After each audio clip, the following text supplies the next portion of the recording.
Attorney, nakabangga ako ng sasakyan pero wala kaming insurance. Pwede ko bang dalhin sa small claims court para mabayaran ang damage? Hi guys, this is Attorney Eman. Papag-usapan natin yung mga small claims case or small claims procedure or under the rules on expedited procedure. Ano ba ibig sabihin ng small claims? Ang small claims are claims with the court na kung saan, number one, hindi nyo kailangan ng abogado kasi prohibited ang mga abogado sa mga small claims court.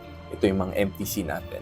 And ang range lang ng amount na pwede nyo i-claim sa small claims court is not exceeding 1 million. Pero itong 1 million na to, hindi ibig sabihin to lahat ng transactions or lahat ng scenarios ay pasok doon. Under sa rules on expedited procedure, mayroon mga specific instances kung kailan ka pwedeng pumunta sa small claims court para i-claim yung amount na gusto ninyo. And limited to sa contract of lease, contract of loan, and other credit accommodations, contract of service, and contract of sale of personal property, and if ipapa-execute nyo ang mga settlement na nangyari sa barangay, provided does not exceed 1 million pesos. So, nakalimit lang dyan. So, loan, lease, contract of services, contract of sale of personal properties, and yung mga amicable settlement na na-enter nyo sa mga barangay for execution purposes. So, ito lang. Kung lalabas tayo dyan, kumbaga nung sa question natin or sa example natin na kung nakabangga ka ng sasakyan, tapos wala kang insurance, hindi siya papasok sa small claims court because out na ng jurisdiction yan ng small claims court. Pwede kayo mag-file sa korte, pwede pa rin, provided na within the jurisdiction yan ng korte kung saan kayo mag-file. To answer the question, no, hindi pwede sa small claims court because limited lang yung mga transactions or contracts na pwede ka